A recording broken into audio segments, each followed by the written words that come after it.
Howdy, happy campers. JT here, and it's another fine day out here in Southwest Oklahoma. Well, no need to show you my ugly mug. I might as well just show and tell here. So save some time, and I'll put the specs at the end here. One of the best things about Toyota Rav4s, and especially the Prime, is besides the dependability, is there are so many ways to upgrade and enhance the Rav4 Prime. Here, brand new out of the box, is a CLEC car wireless charger kit. It's supposed to be made for the Rav4 2009, 2020 fast charging station. Whether it'll work on the 2021 Toyota Rav4 Prime, we will find out when I install it.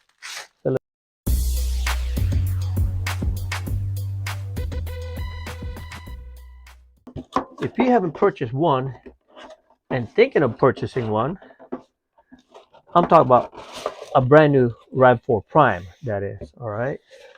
I would suggest you just go for the plain SE. Why? If you're into sunroofs and touchless foot control, tailgate openings, JBL top of the line, infotainment system, and want to fork over an extra $6,000, that's up to you. Like I said, the best thing about this Rav4 SE, you can upgrade it with no problem. See that? Pretty nice looking here.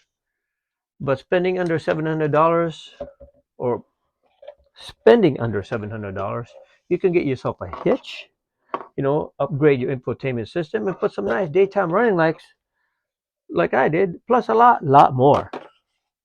That's what's coming in the box, just to show you. Like I said, want to save some time here. Your extra USB ports here. Pretty nice looking. Right, even got your tool here. But the best thing about all that is the satisfaction of doing it all yourself. The upgrades, the mods, saving thousands. So you see, nothing under there. Saving you thousands of dollars in the process. That's like icing on the cake, don't you think? Like anything else, my recommendation is get any tools you might think you might need, all right, ready, so that you don't have to stop and go around looking for it. So now that I have all my tools ready, okay, before we get started, just to show you what it looks like before the installation and what it's going to look like after. What we want to do is to get this replaced. We're going to put the shift back so that we can access here a lot easier. And next step, of course, once you got it back here, just pull this down just like that, real easy. And so the next step, of course, is taking out that pin that's holding this in place. All right, and where's that pin located? Let me point it out to you. It is right here, right there. All right, you can use this, for example. Okay, the easiest way really is with pliers, but you can use this. See how it just pulls out just like that, and then you can pull it out with your fingers or use your pliers. Pulls out just like this. Pretty easy. All right, and then they'll come up just like this. So we're gonna put that together so we don't lose the pin. We'll put it back in here. There it is. You can pull up from the back here. It'll come up, or you can use your pry tool. Either way, it's pretty easy. There you go, just like that. You hear it come out. Just like that. And work your way around. Don't worry, you're not going to break anything. It's held in by clips. And there you go. Once you get there, of course, naturally, you're going to disconnect everything. You can't mix it up, so don't worry. There's one here, because I don't want to damage my console. Again, protect your investment.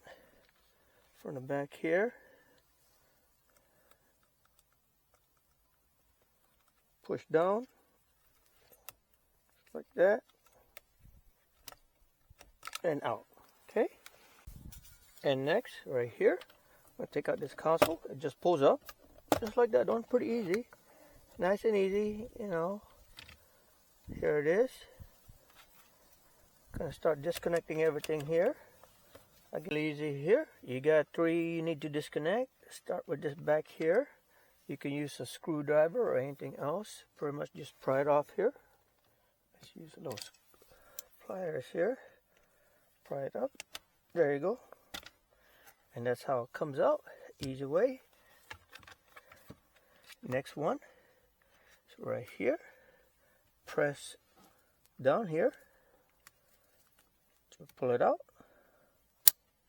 Just like that.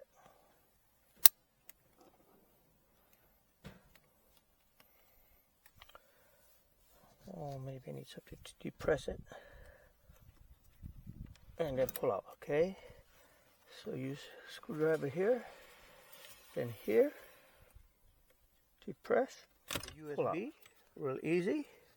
Right here, where I'm pointing, you just depress that and you push it out, just like this. Press in and push towards the left, or push it towards inside. Like that, and it comes out.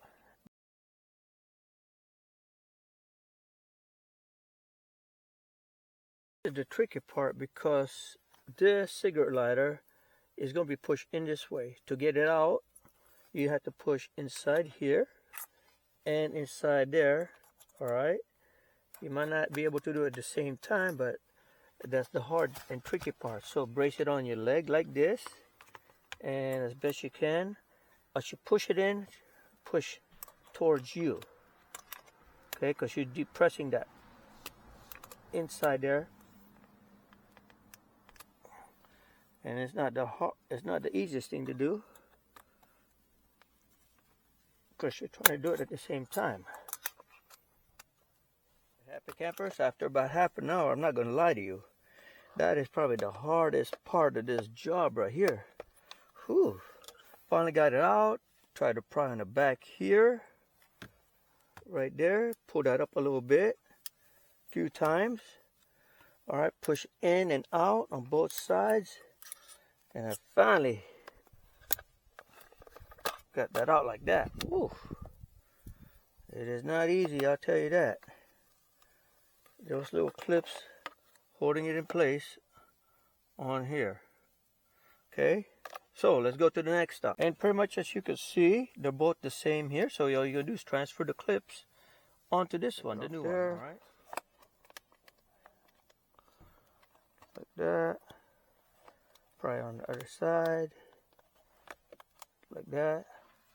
Transfer it here. Do the same on the other side. Okay, until you get all 4 done. So remember, now you're putting it back together now, or putting what you took off again. Can't mistake it. This will go inside here on the ridge here, just like that. And the orientation of this is on the left. All right.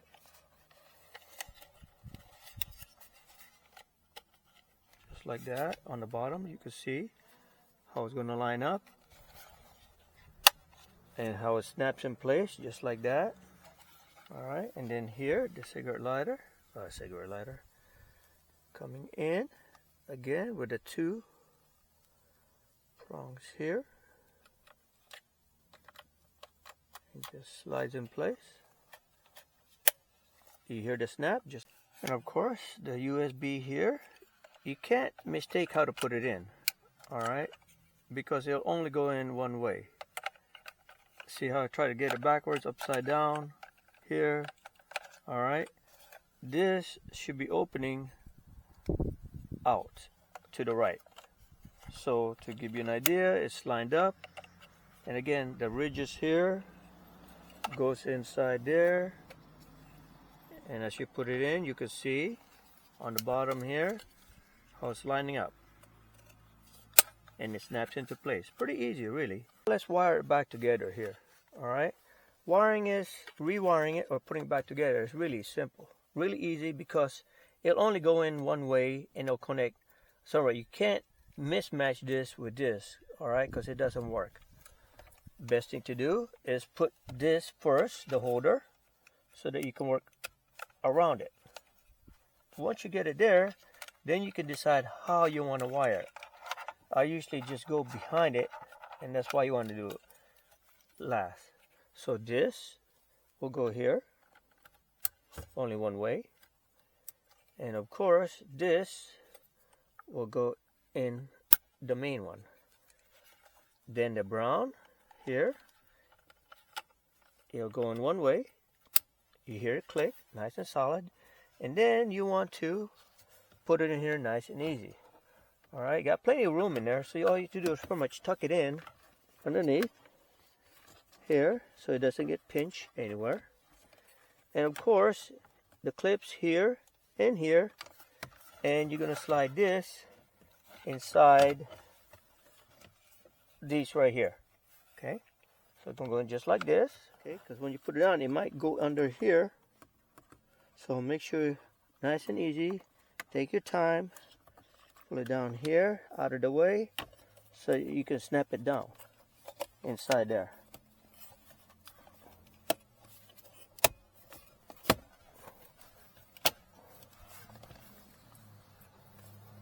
And since I have it out, I'm going to go ahead and recondition my boot here because it's rubber. You want it to last a long time. Alright, so what do I use? AT205 reseal. Alright, pretty much just put it on there. Just like that. It won't hurt it. You know, it's again to keep it flexible, and I want it to last a long time.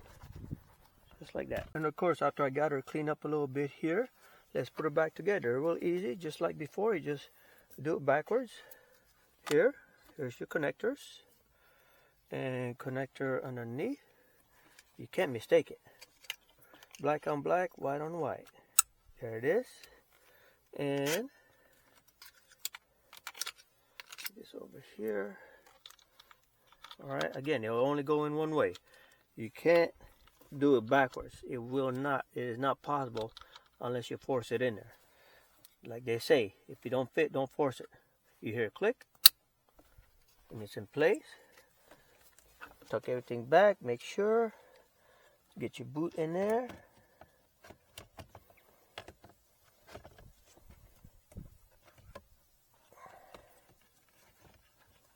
Nice and easy. There it is. And let's snap it back into place.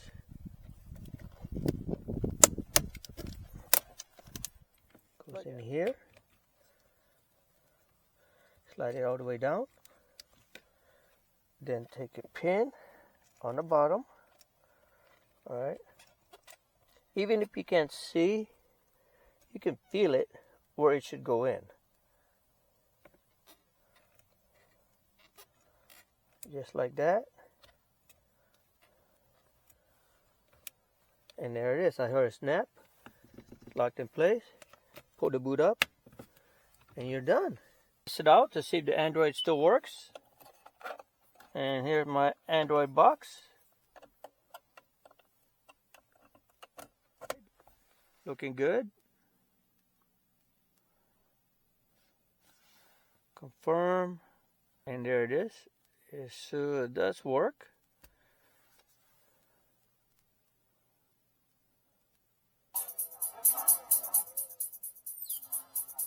The move of your body. Okay, so let's stop that. And let's try the other plug there. Okay, so let's try it with a USB device here. See if it works.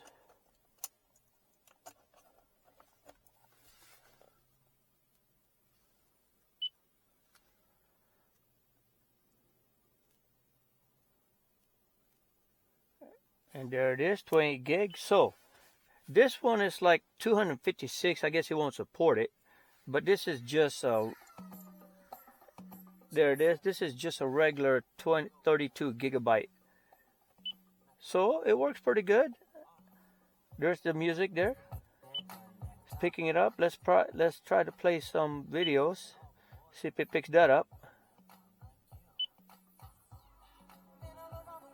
There it is. How about there you go. All right, so you can see it works there fine, no problem. Take it out of there. Let's try the wireless. See if it works. All right. Right here. It's supposed to be an on and off button right here in the middle. See the blue lights right there? Off, on. That means the wireless is on. Here, let's check it out. Nice little Samsung Flip Fold 4. Let's see if it charges.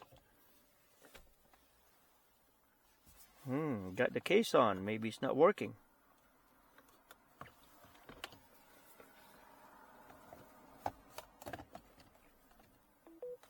There it is. All right. I do see it charging, so that's good. It does work. Let me try from this angle.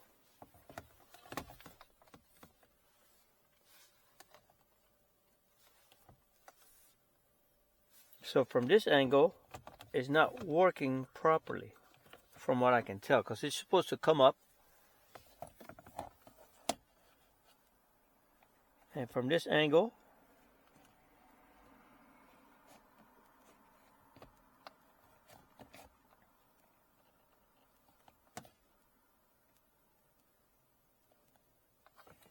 so the case might be too big for it. I couldn't tell you for sure. There you go.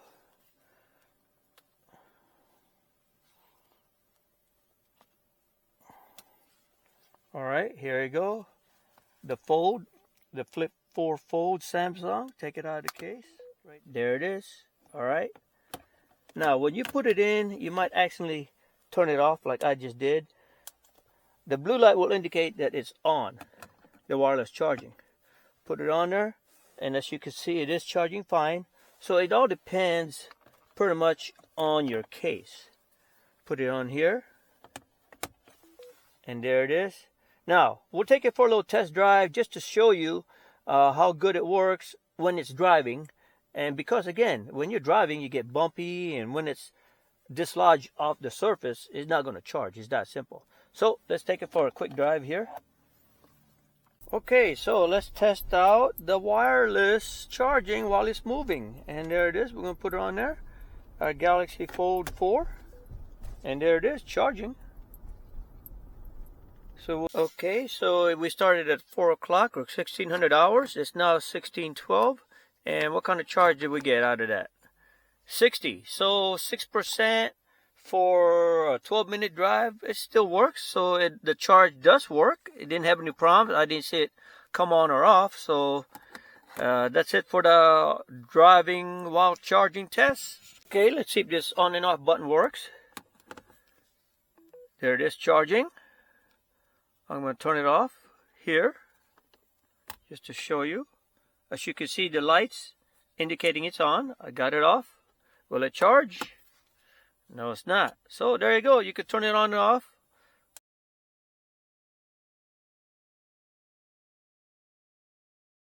Here it is, 12-minute mark. Let's see what the charge is. Take it off, 56. So we started with 53 and ended up with 56 at 12 minutes. Incredible. Since this is an 18-watt charger home, and the one in the Rav4 Prime was a 15-watt. This particular one cost $35.99 on Amazon. So let's test out the other one. And here it is at the end of the 12-minute mark. Let's see what we got on this little charger. That's 15 watt. And again, to remind what it is, there it is for 15 bucks. It came out to 59. So pretty much tie, 3% for both of them. The advantages, disadvantages. Okay, let me show you real quick here what it looks like after the installation. Looks pretty good. Almost looks like the original. Different side there. Your USB port there for your Android. and of course your extra USB-C and USB whatever for your charging. And there's your wireless charger and the on and off button. Pretty nice. Hope you enjoyed it. Take care, stay safe, God bless, and thank you for watching.